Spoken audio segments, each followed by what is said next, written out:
You're watching SportsBeat. Yeah, tonight on SportsBeat, Jeremiah Jensen, Sam Farnsworth.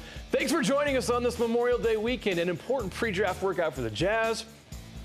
Unfortunately, the death of an NFL legend we have to talk about. And we'll check in with a red-hot RSL team. But first, we start with Utah's favorite golfer on the PGA Tour. Yeah, no doubt. Tony Finau has been knocking on the door of golf greatness for a little bit now. He does have one career win on the PGA Tour, but he's been so close so many other times. 5 second-place finishes, 29 top 10s in his career. Will someone open it up and let him in already? Please. They had a good front 9 for Tony here. 3 birdies, including this long putt on the 9th hole to move to 9 under. But just one birdie on the back 9, and it came on 18. Tony in big trouble. But his approach from the crowd was almost perfect. Rolls right up on the green. This for birdie to finish strong on 18. He finished in second at 9 under. 21 top 10 finishes since his tour win in Puerto Rico back in 2016. What does it take for Tony to get that breakthrough win on the PGA Tour? Hopefully just more patience. You know, I'm playing well. I'm playing some good golf. Seems like on those weeks, I've still got one guy to beat. So I'll keep putting my best foot forward, keep working hard, and the results will come. Wait for it. Well, I kept asking JJ if he was checking the leaderboard today. He kept saying, nah. Yeah, check out Kevin Na here on the 4th green for birdie, drops it to 11 under, and then a bit later, skip ahead with us. You know, you get a better look if you go to the right a couple of steps. Yeah, fist pump it in for another birdie, and then what a way to finish things off on 18, the perfect pace to that putt, and another fist bump, of course. He fires a 4th round 66 to finish 13 under, 4 shots better than Tony. His 3rd career PGA Tour victory, and of course, what a celebration. His beautiful daughter on hand to enjoy that moment. All right, now to the Utah Jazz. The NBA draft is less than 1 month away. The Jazz have the number 23 pick in the first round, and today they got a good look at several prospects who may be available at that spot. Yeah, they had 12 players in town for a pre-draft workout today. That could turn out to be the most important pre-draft workout. Here's one of them. Kazi Ekpala is an intriguing wing. 6'9" out of Stanford, averaging 16.8 points per game for the Cardinal last season. Shot 44% from 3 as a sophomore. As you can see, he's an explosive athlete, good rebounder. He can still go back to Stanford, but right now he seems like a first-round lock. That's one of the areas KZ's going to have to improve on. He shot it okay, not great today. His game is more slashing, penetrating. He's got to learn to become more comfortable with his jump shot. He knocked down a few, but I think he also was a little hesitant in shooting a few. Well, Dylan Windler played 30 or more games in all 4 seasons of his collegiate career at Belmont. The 6'8" guard shot better than 42% from 3 in each of the past 2 seasons. He averaged a double-double as a senior, 21 points, 10.8 boards per game.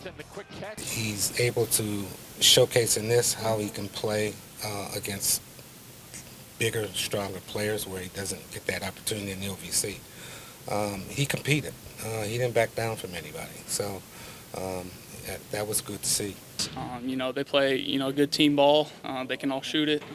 So I think I can fit right in with, you know, playing team ball, moving the ball well, and just, you know, playing very competitively and at a high level with high motors. Carson Edwards might have been the best player in the NCAA tournament this year. He's undersized, just 6 feet, but can score. He averaged 24 points as a junior at Purdue last season. He can bring scoring off the bench as a backup point guard. I mean, we saw a little bit in Purdue what he can do in terms of ball passing and playmaking. You can see a little bit, just a little bit more here, maybe because of the NBA game. Let's not forget the bigs. 4 of them worked out in the first session today. 6'11" Nick Claxton from Georgia, 6'10" Fiondu Kabegnale from Florida State, 6'10" Naz Reid from LSU, and 6'7" Grant Williams from Tennessee. Of these 4, Williams the most experienced with 3 years of college ball behind him, but all of them have proven to be double-double threats with the ability to protect the win. The Jazz, though, they want a big guy who can be productive outside as well. The ability to get away from their system and be able to do more stuff on the perimeter. Fee shot the ball pretty well, which you never did get a chance to see hardly at Florida State. Grant Williams has extended his range since college. Naz has played on the perimeter, so you're able to see probably, we've been able to see some of that with Naz at LSU. And then Nick is a young coach who's has played both inside and outside of Georgia, so we was able to see some of that, being able to do more stuff on the perimeter. All right, we continue to count down the best moments of the Utah Jazz season. Tonight, the top 5 wins of the season. Yeah, remember when Sundiata Games sunk the Cavs, or when John Stockton's layup gave the Bulls an L? Look, I know I'm digging deep into my own memory banks, but still, those were midseason games that stood out for me, and they're not forgotten. There were a few of those moments this season as well. 2 quick fouls here. Oh, he's going to be thrown out. Yeah, with Rudy Gobert ejected just 3 minutes into the game, things look bleak for the Jazz against the Rockets. But as he did many times during the season, Derek Favors stepped up when his team needed it. He had 24 points, 10 rebounds. Dante Exum had 15 points and 5 assists off the bench, too.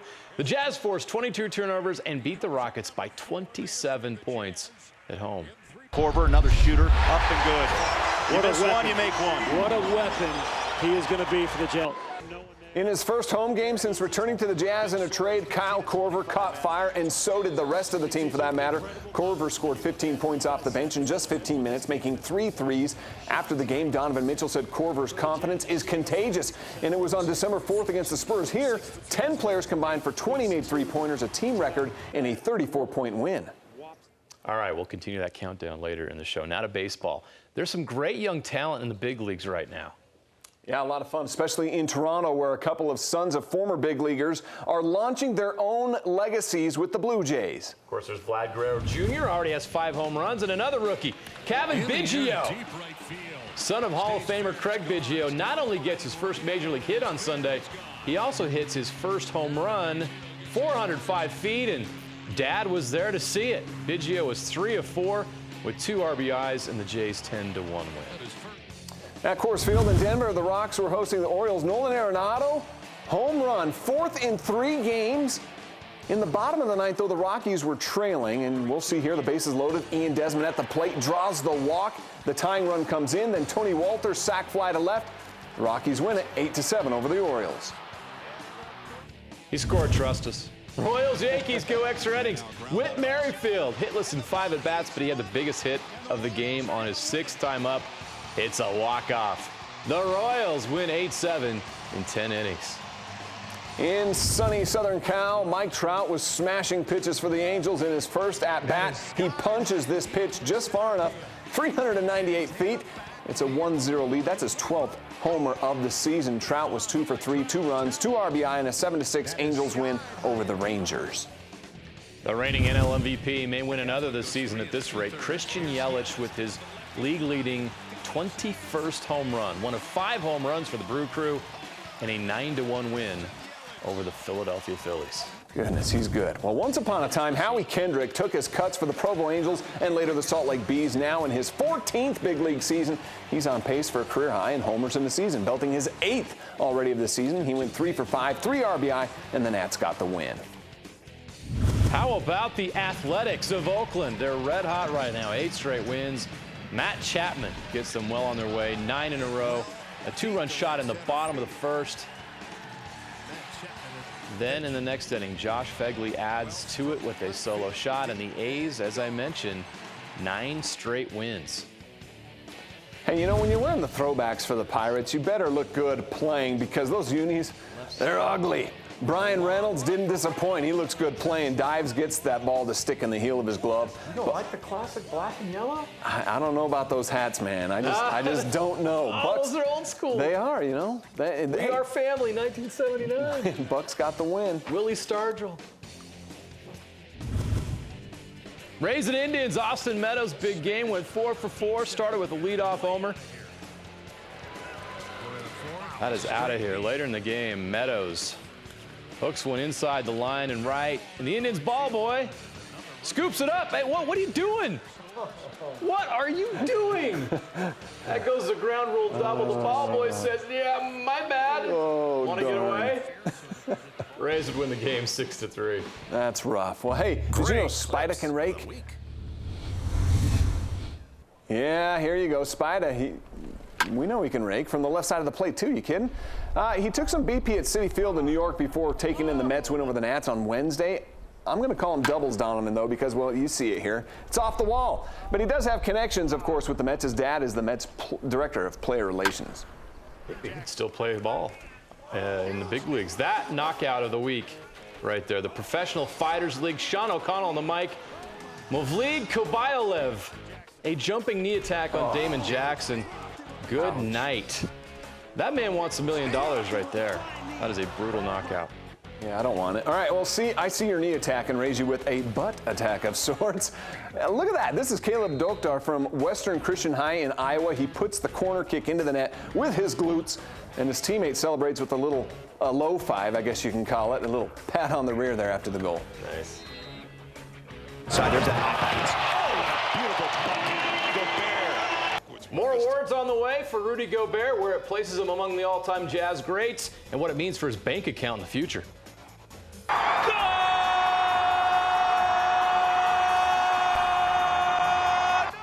Yeah, thrilling finish has red-hot Real Salt Lake on a 3-game win streak. A look back at the golazo that beat the MLS Cup champs. 16 seconds remaining. 17 to 14. Takes the snap. He's got the quarterback sneak, and he's into the touchdown, and the Packers are out in front. And the Green Bay Packers are going to be world champions. One of the all-time greats in the NFL has died. Green Bay Packers legendary quarterback Bart Starr played with the Packers from 1956 to 71, won 5 NFL championships, including the first 2 Super Bowls. He's best known for his game-winning quarterback sneak in the Ice Bowl against the Cowboys we showed you there in 1967. Bart Starr was 85 years old. Pumps once, fires up the middle of passes. You're watching SportsBeat. 2 quick fouls here. Oh, he's going to be thrown out. Well, now he's going to be thrown out. Korver, another shooter, up and good. You miss one, you make one. What a weapon he is going to be for the Jets. The countdown of the best Jazz wins of the season continues. Yeah, call it a comeback if you want. The Jazz had some big ones this season, and that's where we pick things up with number 3 win of the season. Donovan drives in on Drummond. Stop, pop, Jay. Good! Wow. 26 for Mitchell. Yeah, the Jazz were in Detroit back on January 5th, and they were down 18 points in the second quarter before the Jazz went on a run. Donovan Mitchell scored 24 of his 26 in the second half. His biggest shot with 22 seconds left for a 4-point lead. Mitchell, who had been heckled during the game by a courtside fan, you see him right there, he turned him out, "You did this." And the Jazz, they went on to get the win, 110-105. Dolan, Donovan, the Jazz getting the confidence back. They're rolling. Donovan coast to coast inside left hand. Caught the rim. Now, if you thought a 15-point comeback was cool, how about a rally from 21 down against the Orlando Magic? After a rough start, Donovan Mitchell led a second-half rally. He shot 75% after the half, went 8 of 12, finishing with 33 points, 7 assists, a 25-3 run in the third quarter, erased the deficit. They outscored Orlando 60-30 in the second half. That was back on January 9th.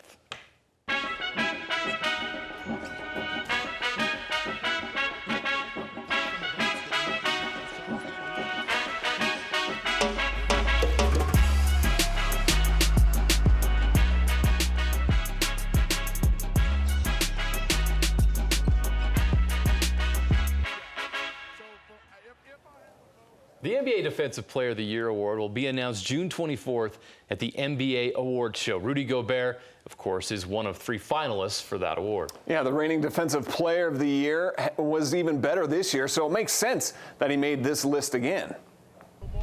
NBA All-Defensive Teams announced Wednesday Rudy Gobert was named to the NBA All-Defensive First Team. It's the 3rd straight season he's earned first-team honors. He had the best defensive box plus minus at 5. Ranked 2nd in defensive win shares, ranked 4th overall in defensive rating, contested the 2nd most shots at 16 per game, and was 2nd in block shots with 187. No player in the NBA has more blocks in the past 3 seasons than Rudy at 530. That's a lot of rejection right there. Hey, Gobert joins elite company in Jazz franchise history. He's now the 3rd Jazz player ever to earn all-defensive first-team recognition 3 times. Mark Eaton did it in 1985, 86, and 89. He was an all-star in one of those seasons and Defensive Player of the Year in 2 of them. The third Jazz player named first team All-Defense 3 straight years was Karl Malone. He did it in 3 consecutive years in 97, 98, and 99. Yes, later in his career. He was the NBA MVP in 2 of those 3 seasons. Karl was also first team All-NBA in those seasons. Hey, speaking of All-NBA, Gobert makes that list too. Much to the chagrin, though, of Kendrick Perkins. But who cares what he thinks? Rudy named to the All-NBA third team, the second time he's earned All-NBA recognition in his career. Of course, we know him as a menace on the defensive end of the floor, but Rudy marked career highs in points, rebounds, and assists per game while leading the league in field goal percentage. And how about this? He's the first player with over 1,200 points, 1,000 rebounds, and 65% shooting from the field since Wilt Chamberlain in 1967. Quite an accomplishment. Gobert is the 5th Jazz player to earn multiple All-NBA honors. The first was Pistol Pete Maravich with the New Orleans Jazz. Pistol was first team All-NBA in 1976 and 77. He was second team in 1978. And the next Jazz player to achieve multiple All-NBA honors in 81 and 84 also has his number retired by the Jazz and is also in the Basketball Hall of Fame, known to some simply as AD. It's Adrian Danley. No one in franchise history has earned more All-NBA honors than Karl Malone. The mailman was named second-team All-NBA in 1988, then first-team All-NBA for the first time in 1989. He would go on to earn first-team honors in 11 consecutive seasons. He then earned second-team honors in 2000, third-team honors in 2001, for a total of 14 All-NBA awards. Only Kareem, Kobe, Tim Duncan, and LeBron have more with 15. The GOAT power forward. As if all-time steals, all-time assists, 2 gold medals, and a Hall of Fame career doesn't say enough, John Stockton earned 11 All-NBA awards during his career as well. He's a stud, simply put. He qualifies, and the 5th Jazz player with multiple All-NBA awards, it was Darren Williams. D. Will named to the All-NBA second team in 2008 and 2010. He was an All-Star twice in a Jazz uniform, but it didn't happen in either of those seasons. How odd is that? Being named All-NBA could pay off big soon for Rudy. The award makes him eligible to sign a Supermax extension in the 2020 offseason. That extension could give Rudy $250 million over 5 years. Yes, that's $50 million per year. Until then, Rudy has still 2 years left on his contract. His current contract at $24 and $26 per year.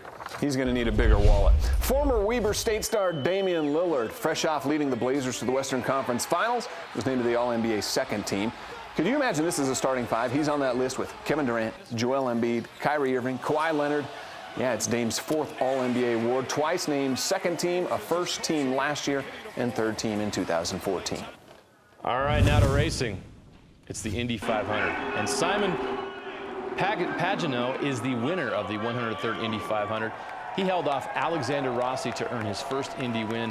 He was the pole sitter and led for 116 laps. And is there a better celebration in sports than this? That's how my 2-year-old celebrates every night. Simon takes a milk bath at the Brickyard and, of course, gets to kiss the bricks as well. All right, the Salt Lake Bees had won 7 of 8 before a series opening 9-4 loss to the Tacoma Rainiers on Saturday night. The same 2 teams continued their series Sunday afternoon at Spring Mobile Ballpark. Bees take a 2-1 lead in the third when Jarrett Parker gets an RBI. Then Parker gets it done again in the 5th. They'd lead 4-1, but Tacoma answers with a 5-run 6th after the leadoff home run from Jose Lobaton. And Tacoma wins Game 2 of the series 7-4. Game 3 of the series is Monday, weather permitting.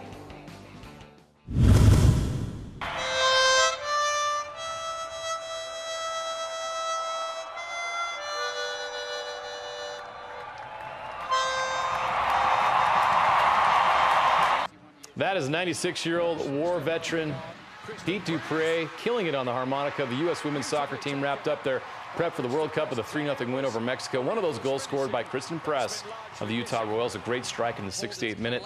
The third goal for the U.S. in the match. The World Cup begins June 7th in France. Of course, several locals with the Royals will be participating in the World Cup. Have a shot!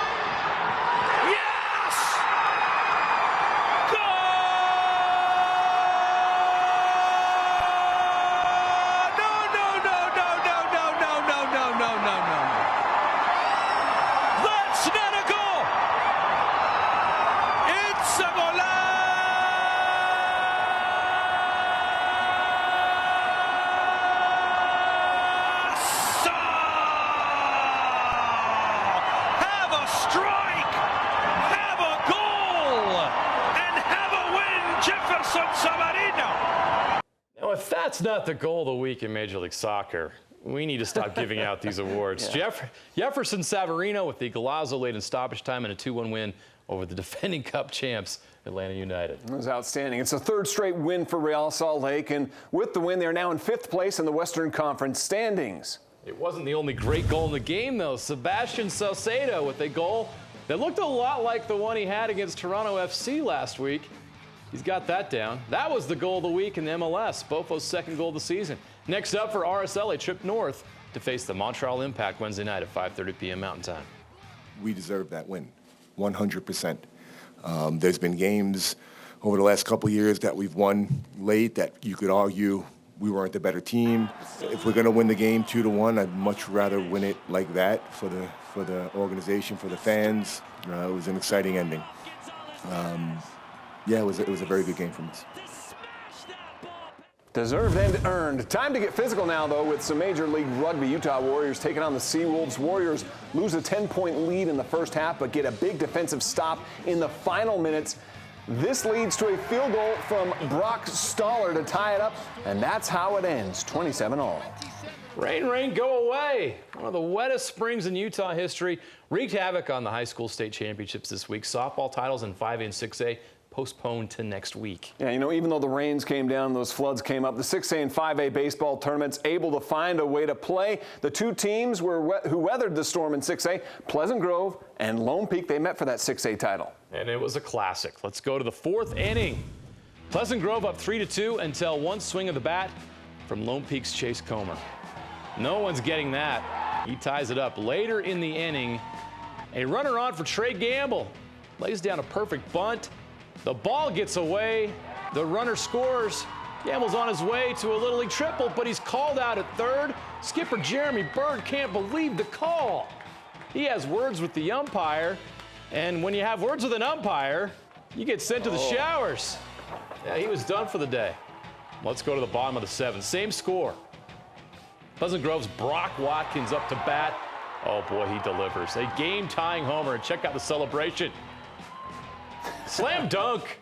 We go to extra innings, still 4-4 in the bottom of the 9th, and who else delivers for the Vikings but Watkins?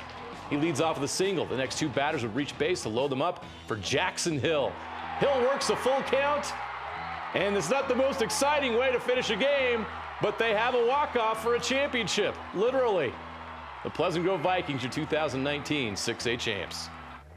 All right, in the 5A title game, Cottonwood and Timpanogos hit the diamond. Cottonwood's Dylan Reiser shows off the sweet swing of power. Homer puts Cottonwood up 4-1, but Timpanogos responds. A bit later, the T-Wolves get the lead back with a 4-run 5th inning. Ethan Hickson's RBI single put them in front. Bottom 5, Cottonwood rallies, and it's Jason Luke becoming a hero. 2-run double gives the Colts a 6-5 lead. Carson Angeroth closes the door with the K. Cottonwood wins their 8th state title in program history. That's 2 in the last 3 years. The baseball dynasty back. All right, now to soccer. Scoreless into the 56th minute. Weber and Copper Hills for the 6A title. Luke Johnson of Weber puts the ball into the box. Obrey with the header. They go up 1-0. Copper Hills trying to make a push in the final minutes. But Charlie Holbrook is going to get the save. He earns the shutout, and the Warriors of Weber are your 6A state champions in soccer. Their first title in 15 years. Way to go, Weber. The 5A game featured Olympus and Brighton. Olympus out to an early 1-0 lead, but Brighton, well, London Bothello didn't like being down. That's why he scored the equalizer 1-all. Bit later, trailing again 2-1, but Brennan Neely converts a penalty to make it 2-all. We go to extra time for the title, and Harrison Nuttall, well, you know what that is right there. It's a golden goal. The Brighton Bengals, your Class 5A soccer champions. All right, time to pay some bills. More Jazz when we come back. What's your #1 Jazz win of the season? We'll tell you right around the corner. And the latest edition of Hallowed Grounds with Tom Hackett. Stay with us. Drives in on Drummond. Stop, pop, Jay. Good! Wow. 26 for Mitchell. Dolan, Donovan, the Jazz getting the confidence back. They're rolling. Donovan coast to coast inside left hand. Caught the rim! That was number 3 and number 2 from the first 4 in our countdown of the 5 best wins of the Jazz season. Now it's time. Do we have a drum roll?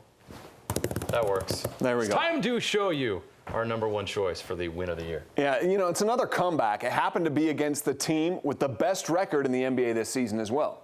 Rebounds, and this one is over. MVP candidate Giannis Antetokounmpo had 43 points and 14 rebounds. The Milwaukee Bucks built a 17-point lead in the fourth quarter. That's when the Jazz woke up and rallied for their best win of the season. Derek Favors with what might be his best dunk of his career, 23 points and 18 rebounds. And oh boy, Donovan Mitchell took flight and took over in the fourth quarter. 17 points in the final 8 minutes, including a deep three with 43 seconds left that put the Jazz up 6. He had a career-high 46 points, and the Jazz come from behind win. So all pretty. Right. Tom Hackett is a jack of all trades. You know him as the 2-time Ray Guy Award winner at Utah. Well, he has some other hobbies besides kicking a pigskin. Oh, yes, he does. He's not kicking the ball. He's hitting it, sort of, at least. Can Tom Hackett? Well, let's find out. The Hallowed Grounds, brought to you by Siegfried and Jensen. Welcome into the Hallowed Grounds, episode 2. We're here at Willow Creek Country Club. Special guest this week, Toa Arfo. Toa, former caddy of Tony and Gipper Finau. Look, you've done, what, all the amateur circuits. You went on the nationwide tour that's now the web.com tour, and you've even done some PGA Tour events. And the European Tour. Okay, sorry, and the European tour. How dare I forget. I could be in some trouble today. Here's how the game works, Toa. We're going to play the par 5 1. The winner of the hole gets his choice of a $100 gift card to You Into Golf, or if you want to take the other person on in the closest to the pin challenge, you could win yourself this Bushnell hybrid rangefinder valued at $500. Say no more. Let's play some golf. Okay.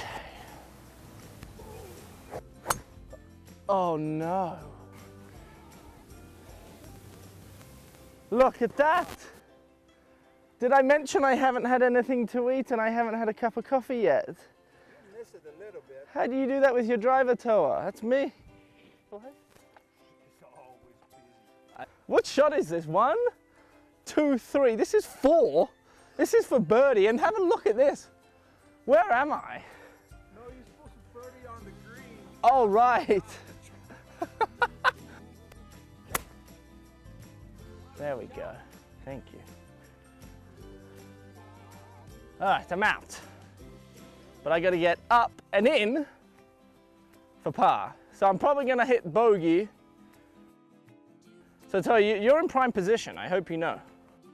So if I make this, there's some serious pressure on you. Chances of me making it are slim, however. Oh, okay, so I may as well just give it to you.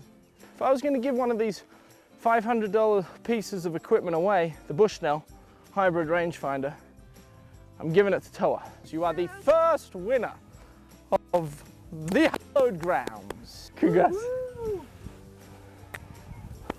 You're a good man. Thanks, Tony. Welcome into the equipment tip on the Hallowed Grounds. We're here at You Into Golf. We're at the Salt Lake City location, joined by Chris Nugent. Chris is the store manager here. Chris, where are we, and what can you tell us about this bay? Well, we're at Salt Lake City You Into Golf, and this is the new Tour Fit room. We're currently using this by appointment only, and we're fitting players from start to finish, just like we'd fit anyone on the range or a tour player out there. How long does it take to get fitted? If we're doing a driver, I'd say about 45 minutes. If we do a set of irons, probably about an hour. And a full bag, we're going to be in that hour and a half to hour and 45 minutes. All right. And you've worked at some pretty big name companies. You've fitted some professional golfers. Who have you fitted? So I was lucky enough I worked for Nike at one point. I did some fitting with JJ Spawn at the web.com. That would be about 3 years ago. And so if you come in here to get fitted, it's the exact same setup. It's as if you are on the tour. You'll get fitted just how the pros do and walk out of here a happy man, hopefully hitting the ball about 20 yards further and much, much straighter than most people are used to.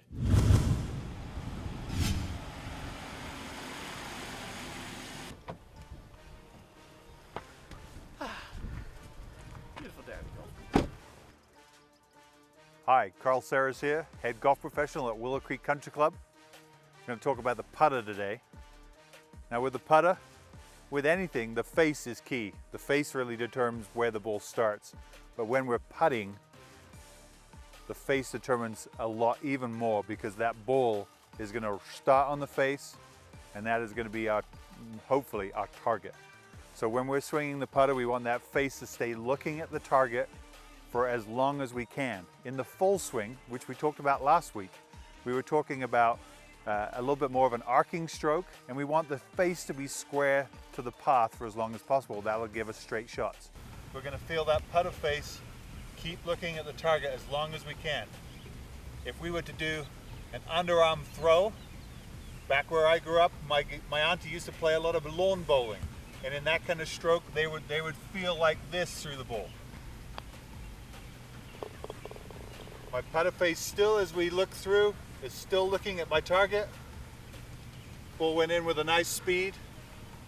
Get that face looking at your target as long as possible, and remember, look like the lawn bowler through the finish.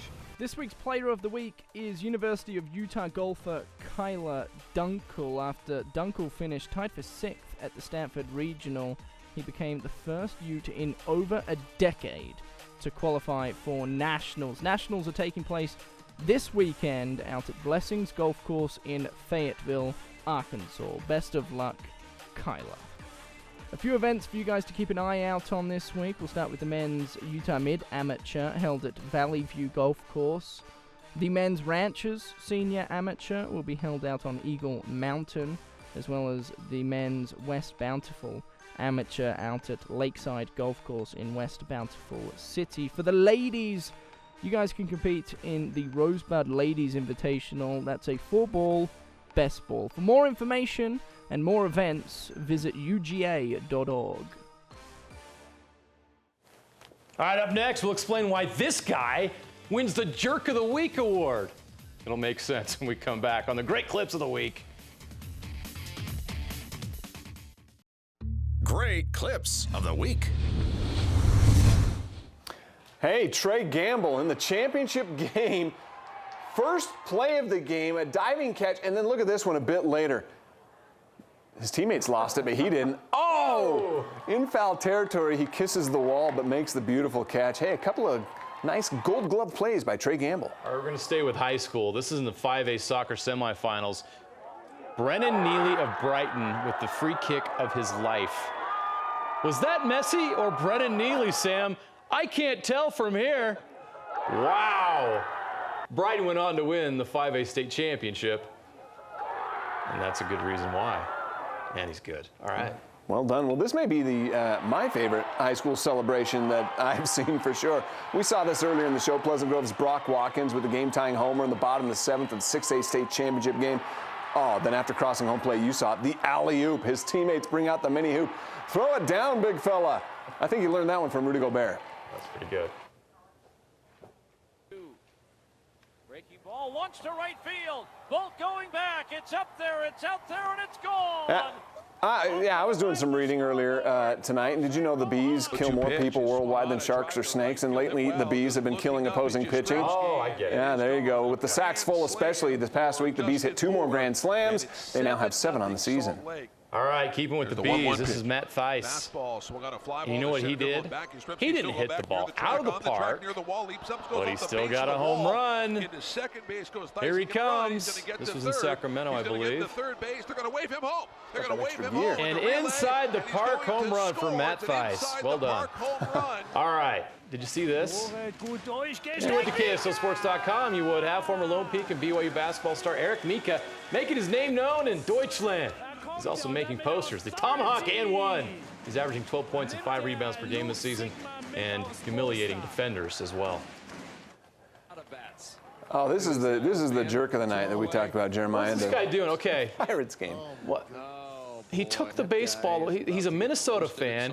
He took the baseball away from the Ohio State kid. No, don't do it. He took the ball away from a kid. Nope, can't do it. Have a good night. Really?